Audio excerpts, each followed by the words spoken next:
The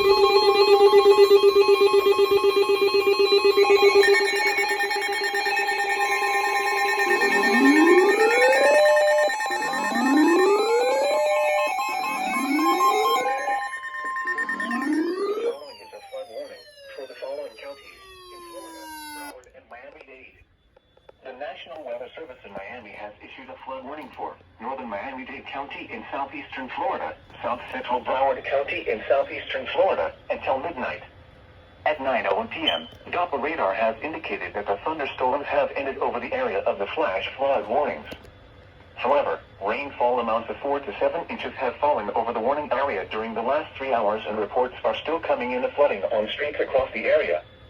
This amount of rainfall will take some time to drain away due to the very saturated grounds. Therefore, the flash flood warnings have been replaced with a flood warning. Some locations that will experience flooding include Miami, Hialeah, Miramar, Miami Beach, and Coral Gables. Turn around, don't drown when encountering flooded roads. Most flood deaths occur in vehicles. While the heavy rainfall has ended, flooding remains a threat around canals and streams, highways, streets, and underpasses, as well as other drainage areas and low-lying spots. Please report flooding to your local law enforcement agency when you can do so safely.